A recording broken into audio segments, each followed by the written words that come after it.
This episode is brought to you by Strength Portal. You need a single software platform that enables your trainers to deliver consistent, high-quality workouts, track client progress, and scale your business. The problem is you're still using pen and paper or basic spreadsheets to run your business, which leads to poor client experiences, inaccurate tracking, and prevents you from growing your business, making you feel frustrated. Strength Portal understand your challenge and have worked closely with the HIIT industry to create a software platform to manage and scale your niche business. You can integrate with MindBody, manage a standardized exercise and workout library for your team, track workouts effectively, and produce client reports at the click of a button. Strength Portal is used by multiple businesses in the high-intensity strength training community, namely Discover Strength, Smart Strength Austin, MedX Precision Fitness, and more. Starting with Strength Portal is super simple. Number 1, sign up for the best package for your business. Number 2, let Strength Portal take the load off and help onboard your business onto the platform.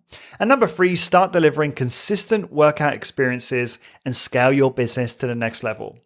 To help support the podcast, please go to strengthportal.com/high intensity business and sign up now so you can stop feeling frustrated about your business and start to scale your business to its true potential. Go to strengthportal.com/high intensity business. Lawrence Neal here, and welcome back to High Intensity Business, the podcast where we discuss high intensity strength training and provide you with the tools, the tactics, and the strategies to help you grow your strength training business. This is episode 385 and part 12 of the High Intensity Training Fundamentals series. The focus of today's podcast is going to be on the ideal exercise environment, which is something that I don't think has ever been discussed on this podcast in any detail. Even after 380 episodes, it's still something which really yet to sink my teeth into with a guest. And I'm excited today to really just focus on this with Tim Ryan. Tim is a master super slow instructor and owner of Strong Life Personal Training in Barrington, Illinois. You can contact Tim, to learn all about his services to studio owners and personal trainers, including workshops, mentoring, and seminars, and to help you improve your personal training operation and just help you grow your fitness business. And you can find out all about that if you contact Tim over at stronglifetraining.com, or you can email Tim at info@stronglifetraining.com as well. Tim, thanks for coming back to the podcast to talk about this. Thank you, Lawrence. Glad to be here. Yeah, I'm really excited to do this because, as I said there, I don't think I've done an in-depth podcast on this topic. Now, it's definitely come up in conversation. I know Luke and I have talked about it briefly, Luke Carlson, CEO of Discover Strength, but I've not done something really in-depth on it. So I'm excited about this. So do you want to just kick off by explaining kind of where this concept comes from, and we'll go from there? Yeah, well, this is kind of a very interesting topic because, as you've pointed out, we've not really discussed this before. Or you haven't had any really podcasts devoted to this. So it's great to be able to talk about this today. And, as far as where it comes from, a lot of people have advocated for this over the years, but like a lot of things associated with some of the stuff we talk about. Ken Hutchins of Super Slow fame was a big advocate, or is a big advocate of this. And he wrote about it extensively in his Super Slow technical manual. He's big on pushing for a lot of these concepts that we're about to discuss. So want to give credit where credit is due, just like Absolutely. The exercise first recreation concept, Ken is big on this ideal exercise environment. So, but at any rate, I'm sure this is a topic that people have, differing opinions on, and some people may be more into this than others, but like a lot of the things that I talk about and we've discussed is, I view this from sort of a perspective of trying to create the ultimate, training environment. And, sometimes people let their personal preferences, kind of get into things where it may not be conducive to having the ideal environment, but maybe somebody likes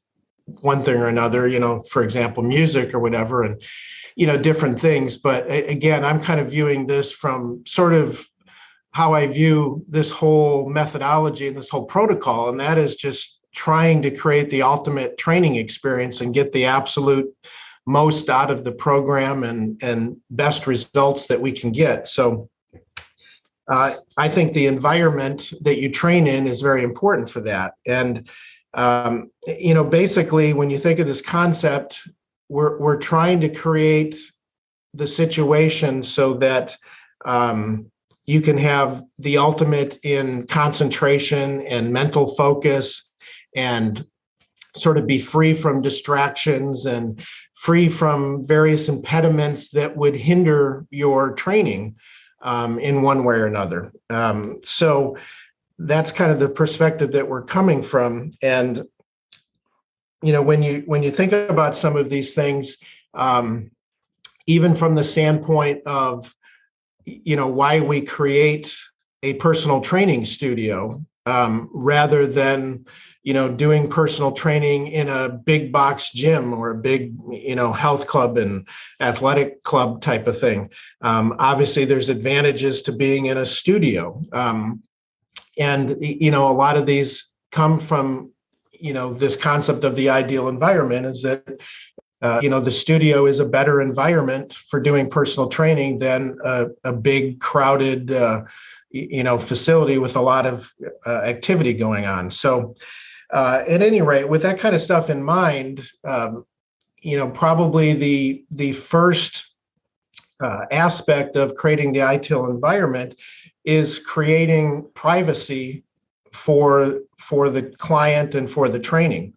And by this, I mean, just, it doesn't mean you have to be, exclusive, just one client and one trainer in the room and nobody else there, because let's face it, from a business perspective, that's hard to be able to generate enough income if you limit it to just one client and one trainer in the room. But, when we talk about privacy, it just means that you should be respectful for the client and create a situation where you can work with them without a lot of distractions or without a lot of other people around and things that would intrude on the privacy of your work with the client. And just one interjection on that. Sure. I'm just curious. Does Ken, now I will confess, I've not read the Superstar technical manual. I'm yet to acquire a copy of for a reasonable price point, but I'm trying. Although I think there might be some online now that are really affordable. Anyway, the way he describes it in it, is he actually focused on, the private one-on-one setting? So would the original idea of the ideal exercise environment be completely private? So not even another trainer with another client in the same space? Yeah, I don't think necessarily he insists on that. Just, okay. Just wondered if there was a differing view there between you and him on that. That's all. Yeah. I think it's more from a standpoint, I've never heard him necessarily advocate that you can't have another trainer or another client in the room. So it's more from the standpoint of just creating an environment where you do have some respectful, amount of privacy for the client to train, not be interrupted by other clients or, a lot of people are self-conscious, okay?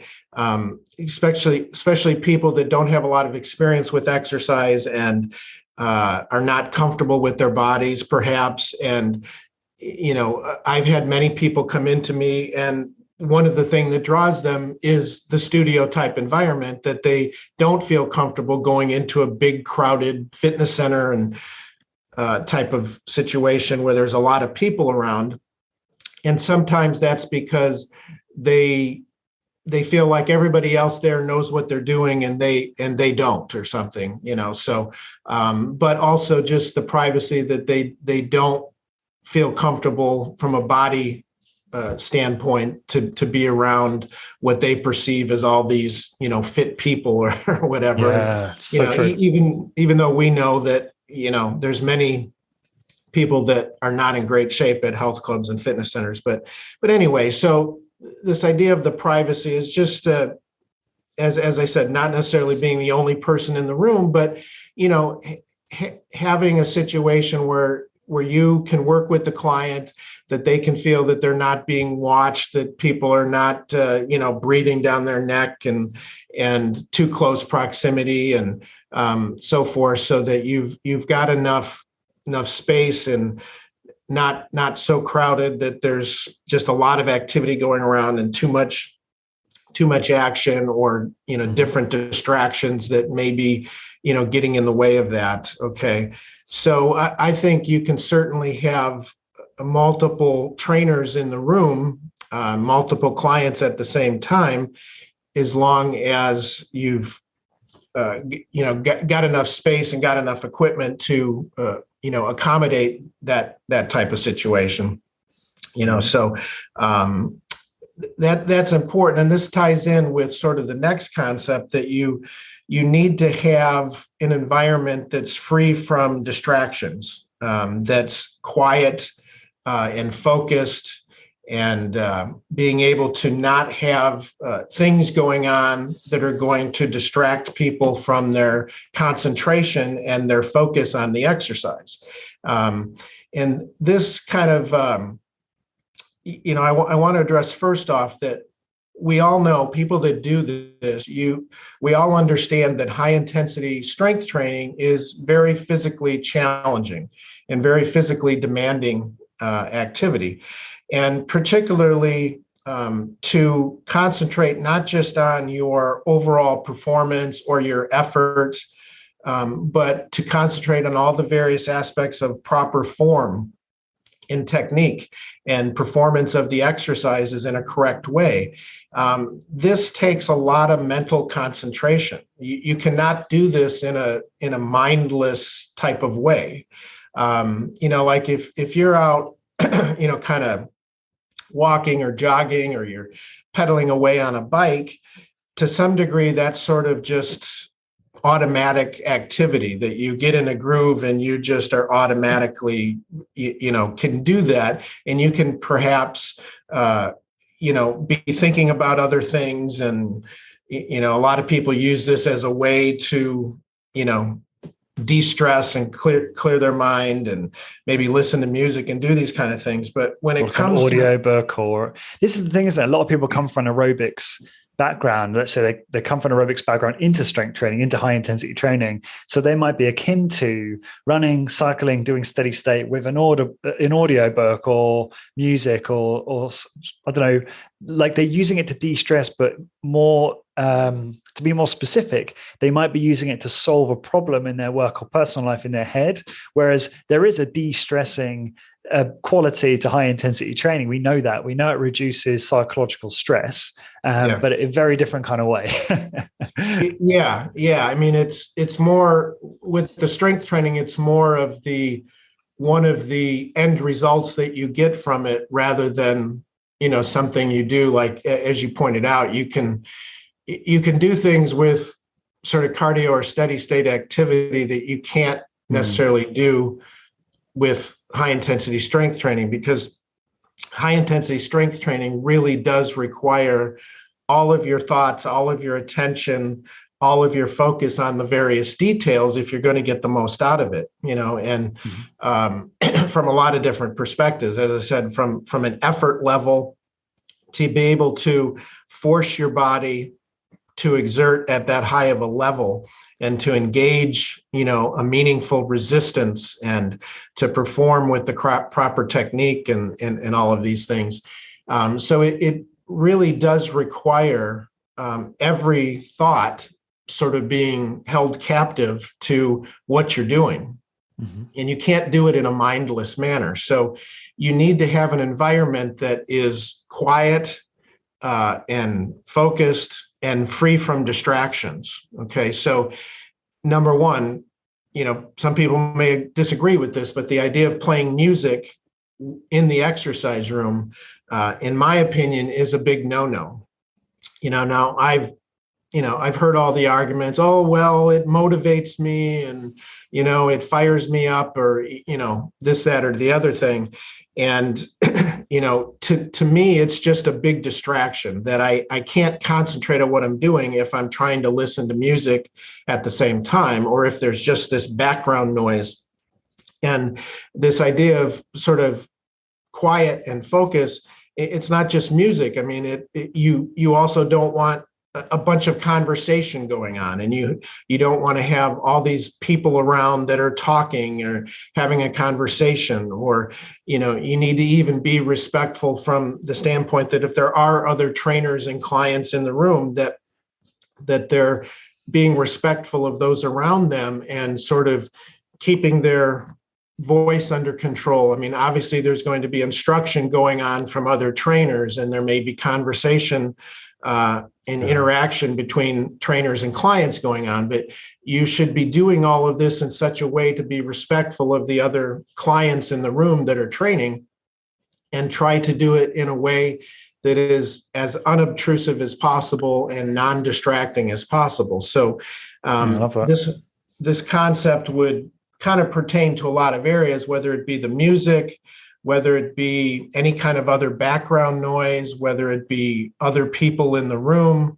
One thing that's very distracting is if, you're in the room training, or if I'm in the room training with my client and another trainer and client are in the room, and that other trainer and client are just yakking away, having a conversation, laughing, joking, talking about their weekend, or, whatever may be going on. All of that stuff is highly distracting from the client that's trying to focus and concentrate. And just to pause on that for a second, I think this is really, really good stuff. It made me think of, Discover Strength, right, who are probably doing the highest volume of anyone on their training floor in terms of doing multiple one-on-ones and multiple groups all at the same time. But I'm sure this is something they address in their with their staff. It's getting that balance right. It's making sure that the volume, the noise is mostly really great coaching, really great instruction, really great encouragement where necessary. But you're not going to probably find two trainers having a conversation about something non-work related in earshot of the training floor and the clients. So it totally makes sense, but it's obviously important to get that balance right. Like you can have some noise, but it's got to be noise with a purpose, right? Like I said, like instruction, right? And I don't believe they have music on their training floor. I could be wrong about that. But yeah, it made me realize that you can make this ideal exercise environment work from a noise perspective, even with a busy training floor. Yeah. And, my experience with, witnessing, whatever goes on at Discover Strength. I mean, I've visited several of their facilities, during the rec conference type of thing, and I've observed them actually training some clients. And then, of course, also with the sort of early morning workouts that they conduct. Now, the early morning workouts, that can be somewhat chaotic because you may have literally 20 people, working out at the same time. And no matter how you do it, there's going to be a lot of noise in the room. But did you go through the early morning workout the last time you went? Pardon? Did you go through the early morning workout yourself last time you were there? No, I didn't. Damn. And, honestly, the reason that I didn't do that is that it is far too much activity and too much going on in the room for my personal taste. Fair enough. I didn't want to do a workout under those kind of conditions and stuff. And, but I did go there and observe what was going on. And obviously that can be somewhat chaotic, but that's a different situation than what they're doing when they're working with clients. I mean, I've seen some of their facilities where maybe there's 3 or 4 clients in the room training, and it's a much different, situation. And I think you're right. As long as if you're doing it in such a way where there may be some activity going on, but if it's all focused on the workout and people, directing all of that towards their workout, that's different than if you've got somebody just yakking away and laughing and carrying on a conversation or something like that, so. Yeah, absolutely. So I think the whole thing is that, it ideally, I don't believe there should be music played. And then as much as possible, the environment should be quiet and focused and distraction free. And really keep, number one, your instruction to the client should be, directed at what they're doing. And you don't have to be, yelling and barking orders to the clients. You can be giving them sort of calm and focused type of instruction. And another aspect is the client shouldn't, for various reasons, the client should not be moaning and groaning and screaming out and, doing those type of histrionics of things, because that can be very distractive. I mean, I've seen a situation where if you've got a couple people in the room and one client is just really moaning and groaning and screaming as they're trying to complete reps, that almost stimulates the other client to start doing the same thing, and they sort of feed off of each other, and that can become a problem. So that stuff should be kept to a minimum. But there's other reasons for that, because too, if you're moaning and groaning and screaming out, you're not breathing correctly either. So there's other reasons for not doing that. But this whole concept just centers around eliminating those distractions. And in regard to those distractions, other things that would be a big no-no, especially maybe difficult in today's day and age, is that clients should not be bringing their phones into the room with them. You can't be in the middle of a workout and having phones ringing and clients, pausing their workout to answer their phone or to check a text message or, something of that nature. That's all just going to be disruptive to the workout. Distract other clients. And, I've got a client now that tries to bring two cell phones into the room with her. One is a business phone and one is her personal phone, and she tries to bring them both in, and, they're either both going off or they're dinging with text messages. And then she wants to stop and see who just text messaged her. And I had to tell her, get these out of here. This is not appropriate. Well, let me ask you this. And I think this is a really good point, because we're guilty of this. We actually have some clients who will stop to check their phones, and we need to put a stop to that. And my business, so I was saying to my business partner, we need to get cubby holes. We need to get some cubby holes for the waiting area so that people can put their belongings in there. And I think we'll definitely do that, because there's things like jackets and other things, water bottles, whatever they might have, which it needs somewhere to put that, right?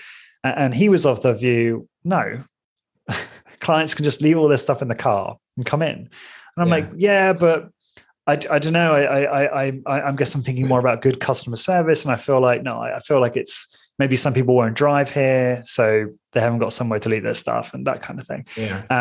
And we were talking about, obviously, regarding the phones, like put the phone in the cubby hole. But if the phone goes in the cubby hole, it should be silent or in airplane mode, right? Or it should just be left in the car. And you've motivated me to actually create a real strict policy here, because not only does it distract the client, but when we get busier and we've got multiple clients on the floor, which currently at the moment we don't, we usually just have one in at the moment. And as we grow, that will change. But it will, like you say, start to distract other customers, which will be a real problem. So yeah, that's a really good point. Thank you for that. Yeah. And I think either way can work. I mean, maybe ultimately it'd be great if they just left it in the car and out of sight, out of mind, and just, completely do away with it. But, the cubbies or, some sort of locker situation could work just fine. But as you pointed out, have the phone on silent mode so that they're not dinging or the phone's not ringing and that kind of stuff. And regardless of the silent mode or not, the client shouldn't be running over to the cubby and checking for text messages, in between their exercises or something. Yeah. 30 minutes of pure focus. Right. Zen. Yeah. Right. because let's face it too, let's not create unnecessary stress. This is hard enough to be doing a high intensity workout. Don't be thinking about work or running to check messages or trying to respond to messages. All of this stuff is just going to take away from your workout.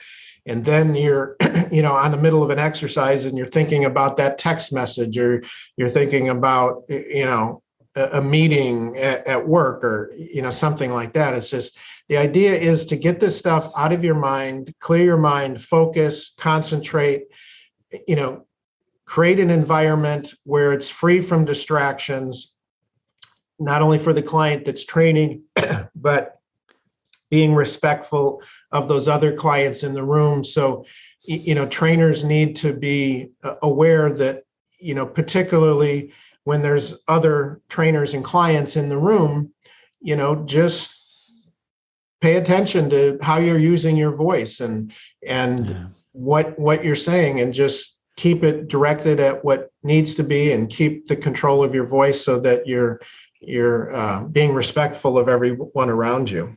Yeah, I love how, if I remember rightly, the way Discover Strength sort of frame this up for a client experience is, right, there'll be other trainers and there'll be other clients in the room, but what you got to create is to make the client feel like they are just in a bubble with you as a trainer. That's what that's the experience you're trying to create. So that's quite a nice guide or heuristic for behavior during that session. Yeah. And I will, just some other little tips on this and things. Yeah. If I'm in an environment where there's another trainer, and let's say they happen to end up on a machine right next to where I am with my client, my trainer, I will, sometimes, depending on what's going on and so forth, I may create a wall of privacy between myself and the other client and trainer by, standing between them, to, as I say, just kind of create a wall of privacy, and to make sure that the client is not paying attention to that other client and trainer, and is just aware that I'm there, and I'm trying to do whatever I can to kind of create the situation where they're not being distracted by that other person. I know a few people that have created an environment where they kind of have these curtains, where they pull a curtain between two machines, so that they create more of a physical barrier, between the machines and between another client and their trainer, or something like that. I mean, that's something that could be considered, but that gets kind of complicated to be hanging all these curtains between every machine or something like that. But, I've seen a couple people that have done that, particularly in smaller environments, but that can be done in various ways.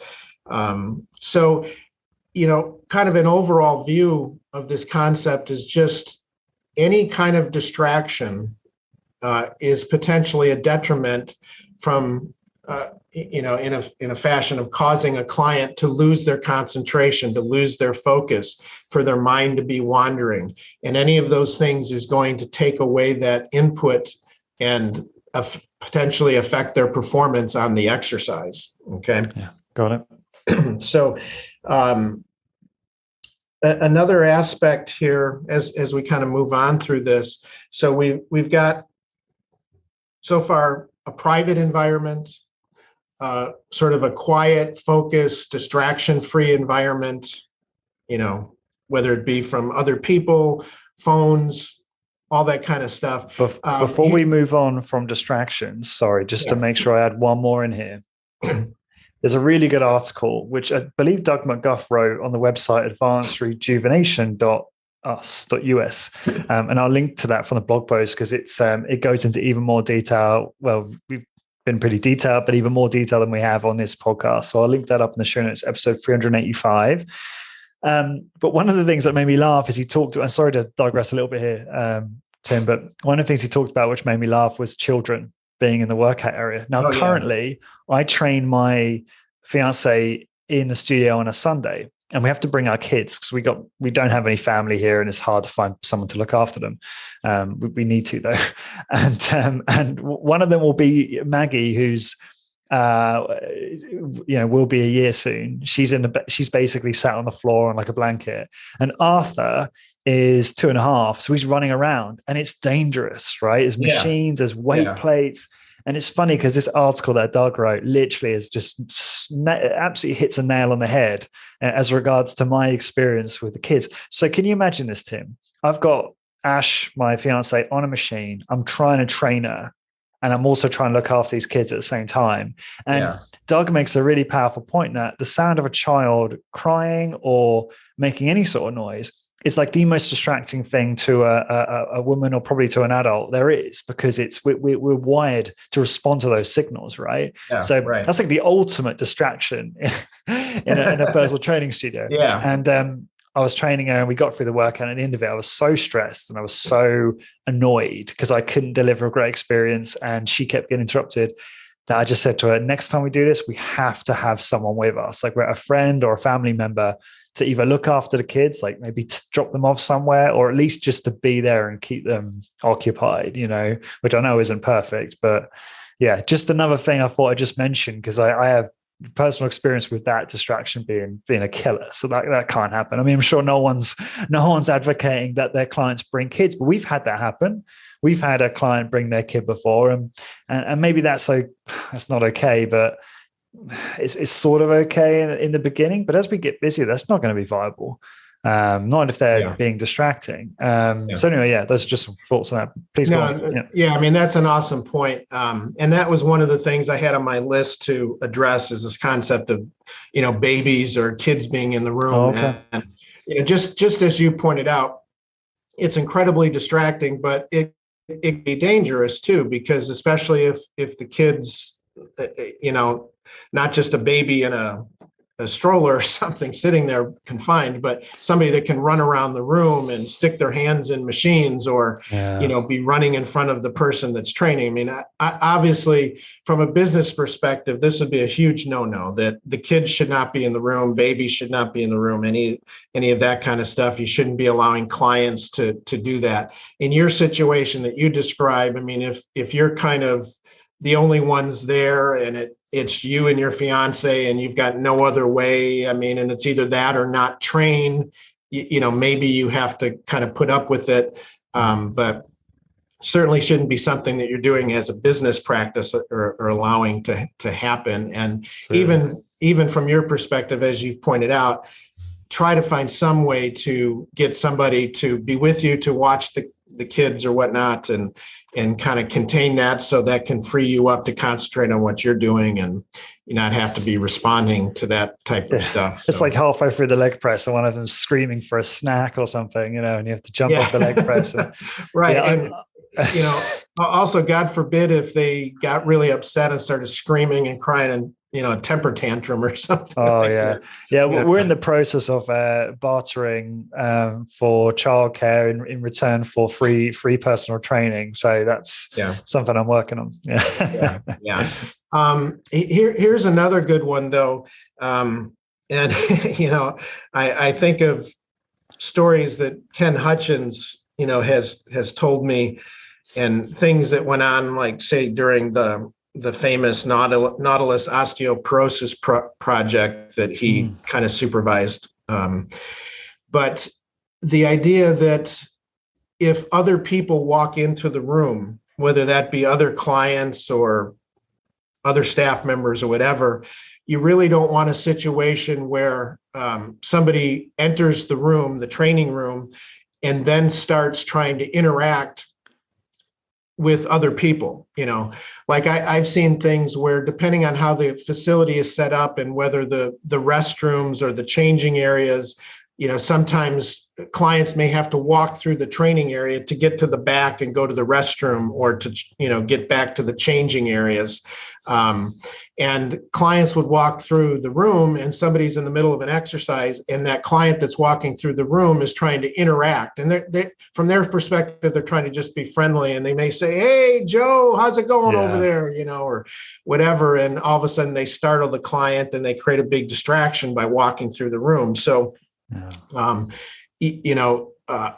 Ken used to tell me that during the osteoporosis project that Ken and his wife would be, in this clinically controlled, ideal exercise environment, trying to really focus on their clients and get the client to focus. And one of the other doctors or researchers at the University of Florida who, don't understand and respect the need for this ideal environment would sometimes walk through the room and try to interact with everybody and, hey, how's it going? And, talk loud and, interrupt Ken, with his client and do these kinds of things. And that would just, be a huge no-no. So I think you have to consider that with your clients that, sometimes you just have clients that are just really social and really talkative and they're friendly and they want to try to interact with everybody there. And, they walk through the room and they try to, say different things and just interact with people and they're being disruptive. So this episode is brought to you by Strength Portal. You need a software platform that enables you to track workouts, deliver consistent high-quality client experiences, and scale your business. The problem is you're still using pen and paper or basic spreadsheets to run your business, which leads to inconsistent workout experiences and stifles your business growth, making you feel frustrated. Strength Portal have worked closely with the HIIT industry to create a software platform to manage and scale your niche business. Strength Portal is used by multiple businesses in the high-intensity strength training community, namely Discover Strength, Smart Strength Austin, MedX Precision Fitness, and more. To help support the podcast, go to strengthportal.com/high-intensity business and sign up for your ideal package now. That's strengthportal.com/high-intensity business. And now back to the episode. I can see this being a real challenge for us. The Irish are so friendly and can be so talkative. They're like a very, very likable people for that reason. It's so easy to talk to them and have a great conversation. But us British are a little bit more reserved, I'd say. Maybe we're not so bad. But not reserved about other things. But we can. That's a whole other podcast. But yeah, it's a challenge I can see happening with us actually, and it's something that we need to learn to overcome and create policies around. And I'm sure we'll be fine, and we'll get some understanding that the clients need focus, they need privacy. But I think one of our challenges is we have one big open space, right? It'd be ideal if you had some partition spaces, like you had a separate waiting room where some small talk could take place. Right, away from the actual training floor. Just some thoughts. Yeah, and this brings up a good point, is that when you are setting out to design your studio, your facility, ideally you would have a situation where the training area is completely separated from the rest of the facility, preferably by a door, so you can block any sound that's coming from the lobby or the waiting area or whatever. But also have a layout where ideally you don't have to walk through the training area to get to the restroom or to get to a changing area, that stuff would be up front. So when people come in, they can go to the changing area, go to the restroom, be in the lobby or the waiting area, and have that area be separated from the training room. As I say, ideally by a door, but if not by a door, at least separated enough that it's not going to create a distraction when people are coming in and when people are waiting. And this is difficult because a lot of times when you go to rent space in a building, they will, sort of put the restrooms are already built at the back of the room. So, obviously you have the waiting area up front and then you have your training area. And it just so happens that it's unavoidable that the restrooms are in the back. And the only way to get to the restroom is to walk through the training area. So that can be, that's less than ideal. So, if you can find a way, if you have any flexibility to how the facility is sort of built out, is you try to create a situation where restrooms, changing areas, lobby, whatever is up front, and the training room is at the back, and it's separated from all of that. But I guess It's not always possible. one way of looking at this is it's almost like a checklist, right? And if you can get 80% of it, you're doing quite well, because for instance, layout, not everyone's going to have the luxury of being able to have the ideal layout, right? Yeah. So I do think like having, one more question I have is having the ultimate ideal exercise environment can be difficult. And just being able to get as close to that as possible is a good achievement. Yeah, I mean, maybe I've certainly, I've been in several different facilities over the years, and even moving my business and being in different types of buildings and different types of facilities. And I've not always had everything, every aspect perfect. I've had situation where the restrooms are in the back and clients got to walk through to go to the restroom and change their clothes. And, I've had situations where I just couldn't maybe get the waiting area as separate from the training area as I would have liked. And, you're not always able to accomplish everything on the list, but, there's ways that you can, at least minimize problems. You can just teach your clients that when they walk through the room, be as quiet and unobtrusive as possible. Try not to interact with anybody that's training. Just kind of quietly go to the back of the room, use the restroom, change your clothes or whatever, and then go back up to the front and wait in the waiting area, that kind of thing. So you can mitigate some of this stuff, but you're right. You're not always going to necessarily be able to have everything perfect the way you'd like it. And you just have to, but first you have to be aware of all these things and just be aware of creating, as much of the ideal environment as you can. And since there's so many different things, I mean, we could sit here and kind of come up with more and more examples of things that are distracting or things that cause hindrances. But if you have the mindset that ideally you want as much quiet and distraction-free environment as possible, then anything that disrupts that and causes any kind of a distraction or any kind of a opportunity for clients to lose their concentration and focus or be hindered in their workout in any way, you would try to eliminate as many of those as possible and just, continue to create this environment that just minimizes all of those types of things. I'm curious because we've got obviously another thing we've got to cover is temperature and maybe equipment. But what do you have on you? Do you have a list there of things you want to cover, or I have a list here, but I'm happy to go with yours. Yeah, I think the next thing that I would want to cover is the temperature. Go for it. So part of the ideal environment is creating the right temperature and having sort of a well-ventilated space where not only is it not too hot, but also that you have decent airflow and not, a lot of humidity and things like that. So, the thing to keep in mind here is that exercise, body produces heat. All of that work produces heat.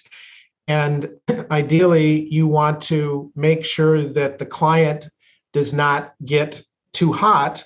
And ideally, should not really be sweating during workouts, because sweating sign is to your body overheating. Sweating is your body's method of trying to cool itself down and release heat. So sweating occurs when the body cannot purge the heat, fast enough through the environment, and that sweating occurs to kind of help with the purging of that heat. So ideally, there should not even be any sweating going on, because you don't want the person to get so hot that sweating occurs. So the room temperature needs to be pretty cool. Now, this is another area where it may not be possible to get it as cool as you'd like, but ideally, I think the temperature should be down near 60 degrees or the lower 60s. Now you're in Celsius, so I don't know what that would be in Celsius. I'm just going to convert it quick. Yeah. Was it 60 Fahrenheit to Celsius? 15 degrees Celsius. Yeah. Okay. Yeah. So So ideally, I think somewhere down there around 60, or as you say, 15 Celsius would be kind of ideal to make it cool enough that as the body produces that heat, that it's being simultaneously cooled with the environment, and you're not producing any overheating and sweating and that type of stuff. But the other aspect is that being in a cool environment actually enables you to work at a higher level. Okay. Excessive heat production, or the body building up too much heat, is actually a hindrance and decreases performance. So in a hot environment, you will have a poorer performance than you will in a cool environment. Okay. So this isn't just merely preventing overheating, but also trying to create an environment that is going to be conducive to getting the best possible performance.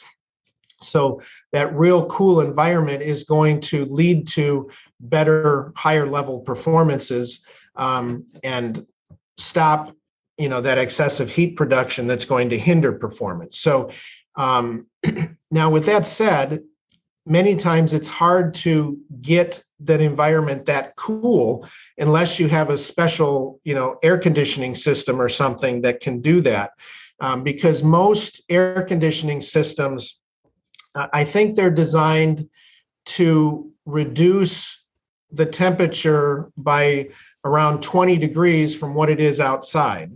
So if it's 80 degrees outside, it might be able to get the temperature down to 60. But if it's 90 degrees outside, and again, I'm talking Fahrenheit here. So if it's 90 degrees outside, maybe the system can only get it down to around 70 or 68 or something like that.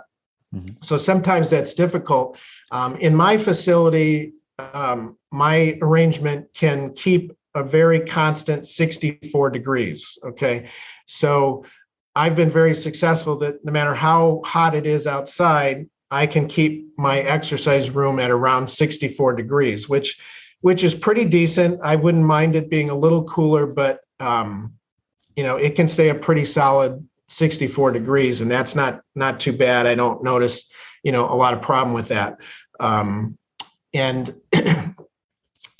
I have been in facilities where, maybe the size of an air conditioning unit that I had in a particular building just wasn't keeping up as well as I'd like to. And sometimes on real hot days, the temperature would creep up to 67 or 68 degrees. And I would notice that would actually hinder performance a bit, and people would get a little bit too hot. And even my own personal workouts, that would be too hot, and that was not ideal. So I hate working out when it's really hot and to this level of intensity. It's not nice at all, is it? A little sidebar story. Back when I started my very first facility, I had a partner, and we had, we were so excited to get our equipment that we had sort of bought our equipment before we actually had our facility, and we had, maybe about 8 different machines that we purchased, and the equipment got delivered before our facility was ready. So we had to we stored it in my partner's father's garage. And this happened to be over the winter when this equipment arrived. So we put all the equipment in the garage, and it was an unheated garage. So, in the winter, it would get pretty cold. But we were so excited that we wanted to be able to train on our equipment while we waited for our facility to be, built out. Of course. So we had these machines in the garage, and we'd go in and we'd get a workout out there, and it would be, maybe 45 or 50 degrees, Beautiful. In the garage, and obviously very cold if you're just in there. But we would do the workouts, and we had some of the best workouts I've ever had in my life, because once you get going, that it almost encouraged you to work hard. I mean, it was like you want to heat up. you would heat up. And when you're getting in when you're into that workout and you're working extremely hard, you certainly were not too hot in that type of environment, even though it would be cold just to be in there, standing around doing nothing. But doing the workout, that produce some of the best workouts ever because it was so cool in there that you kept that cool body temperature and avoided any excess heat production. And just being in that cold environment, it was something about really stimulating your body to work hard. So this is an important concept to have a pretty cool temperature in the training room. This is great, Tim. We've got more to cover, and I'm sorry to say we're going to have to do a part 2 on ideal exercise environment alone. I did say, didn't I? I knew it was going to be a good one. And when's your hard stop, sir? I should have checked with you before we got recording. Yeah, I'm free. I got maybe 20 more minutes, but I don't know what your situation is. Yeah, I've got about 10 or 15 more minutes, so that's good because I just wanted to talk about temperature a little bit more with you, and then we'll wrap up. So, this is again my own story about this. Not so much a story, but just information about this for our situation might be interesting to listeners. So we've got a space that's about 1,400 square feet, and it's in a big kind of industrial building with a very sort of cavernous space and a high ceiling. It's like a hangar, right? Is how I would describe it, but a little bit nicer than like an airplane hangar. And we I think we got a quote or a rough cost for HVAC, so heating, ventilation, air conditioning. For anyone who doesn't know what that stands for, because I didn't, and it would cost something like 10 grand to get a system installed that would be able to control the temperature for that volume of space because of the high ceiling as well. Yeah. And so that's really not the kind of investment we want to make at this stage. Now, fortunately for us, Galway can be very cold, especially with the wild Atlantic winds.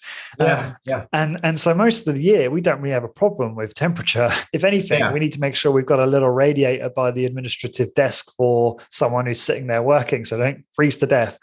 But this summer, we've actually had a pretty hot summer for Ireland, and it's been a real problem because we've had clients who are really working up a sweat and it's just too hot.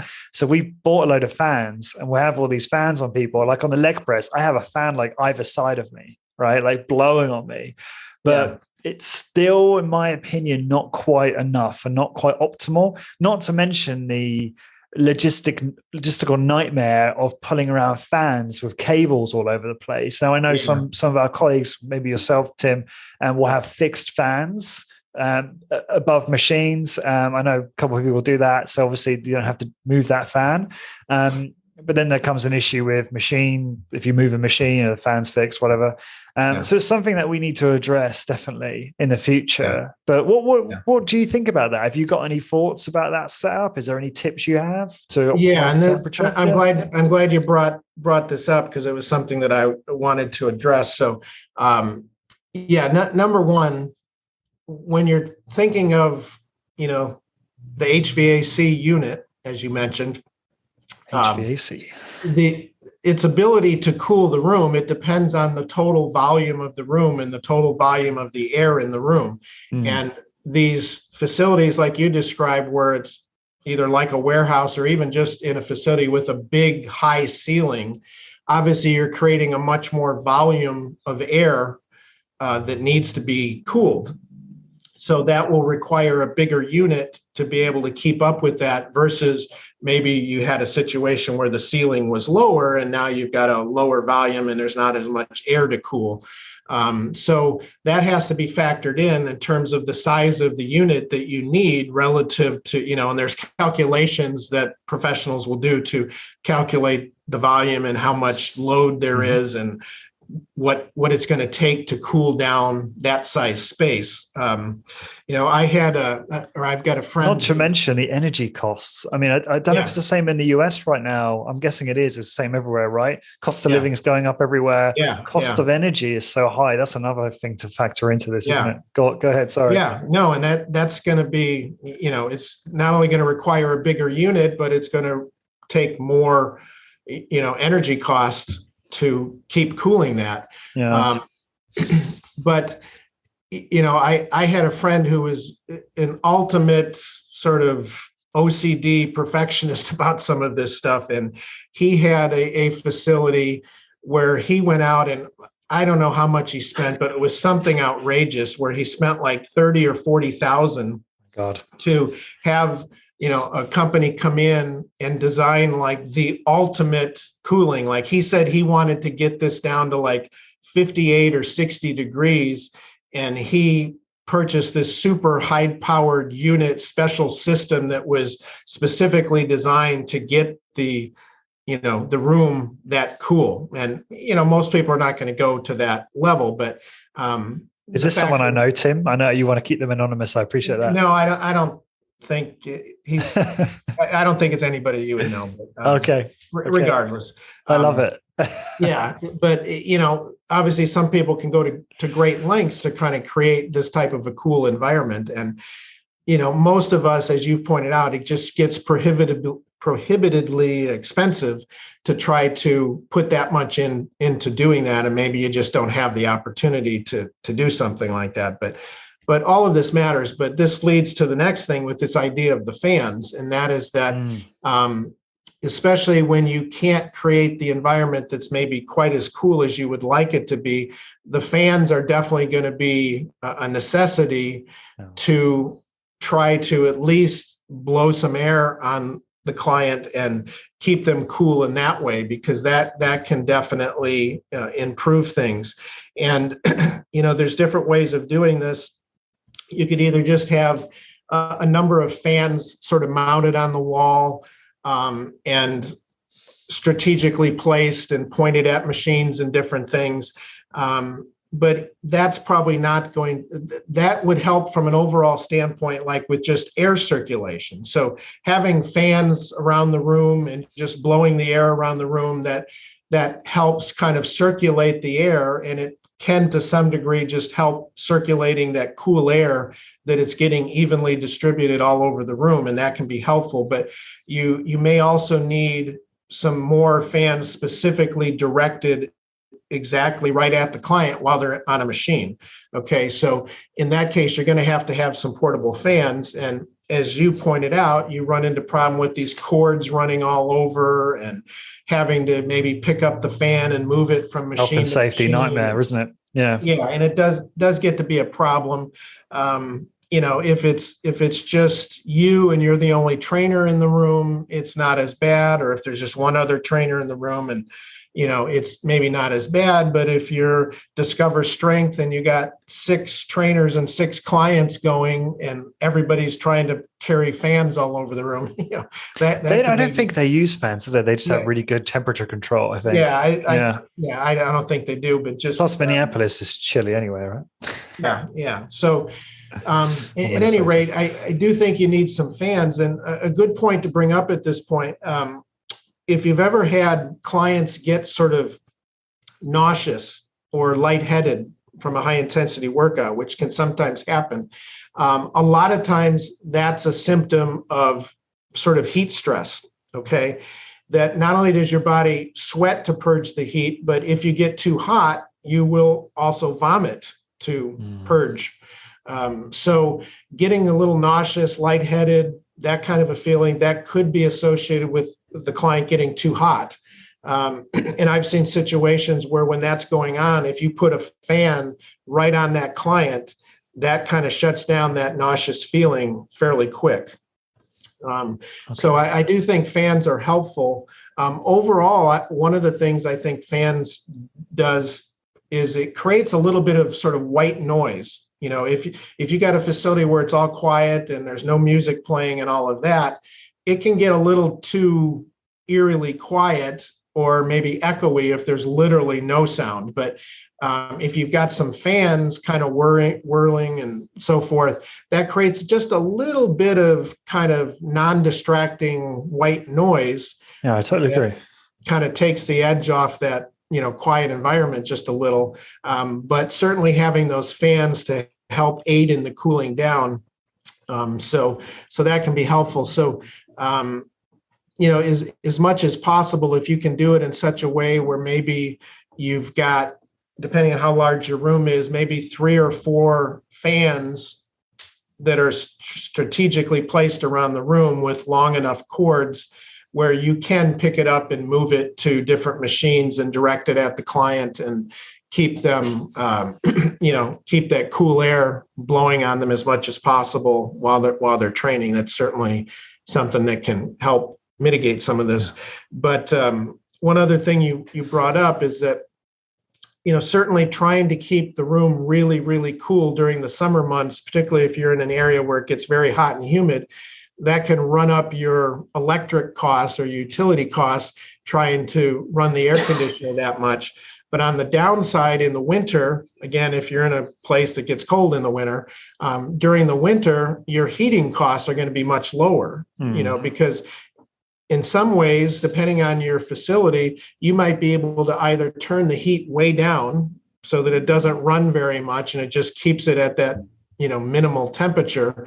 Or I've seen situations where even turning the heat off, you just sort of get enough heat, ambiently from, if there's other businesses in your building, there's just heat in the building from all the other businesses running their heat, that maybe you don't even have to run your heat, or maybe don't have to run it in the exercise room or something.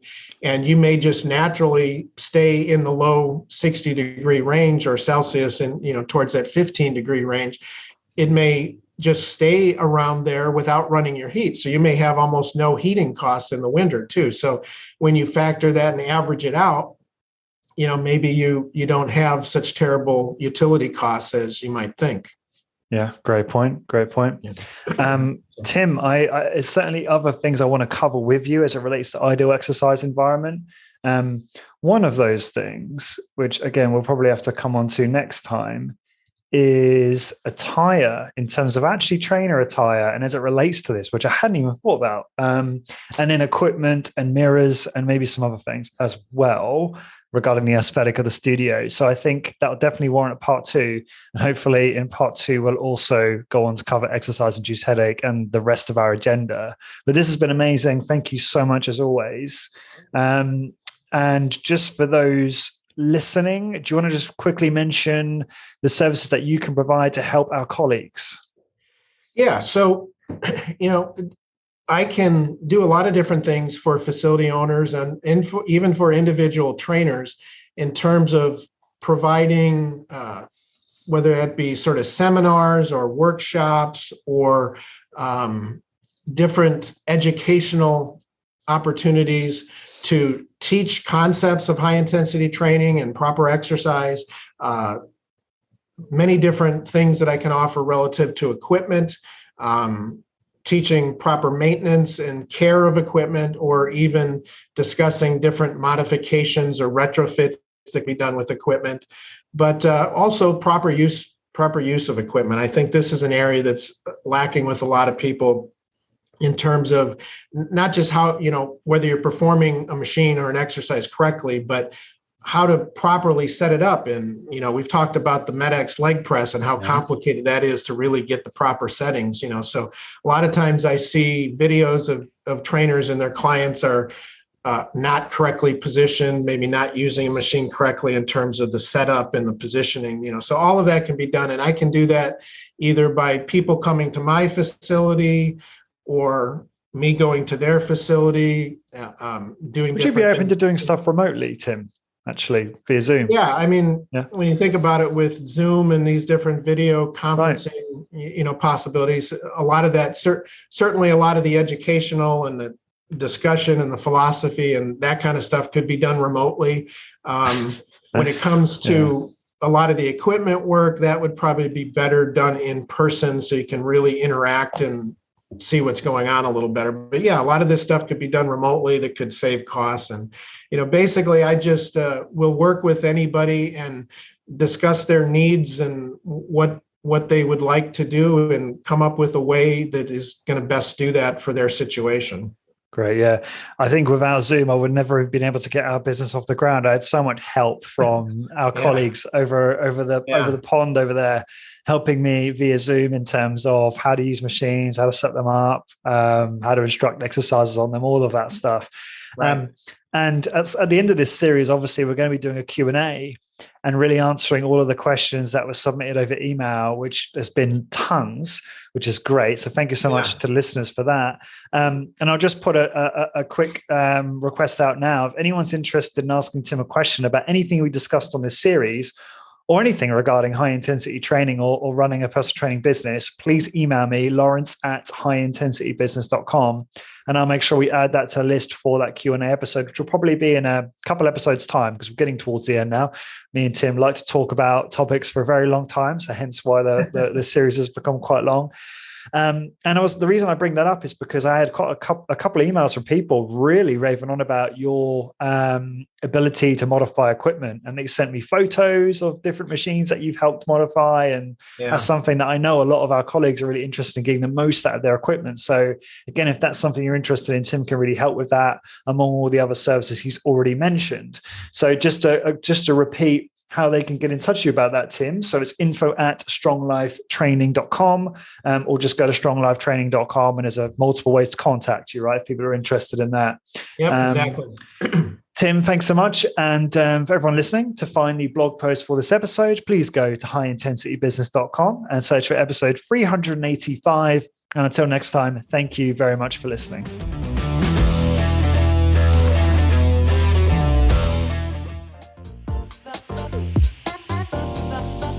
This episode is brought to you by Strength Portal. You need a single software platform that enables your trainers to deliver consistent, high-quality workouts, track client progress, and scale your business.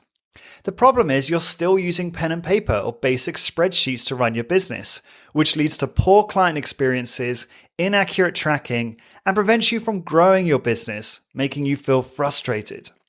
Strength Portal understand your challenge and have worked closely with the HIIT industry to create a software platform to manage and scale your niche business.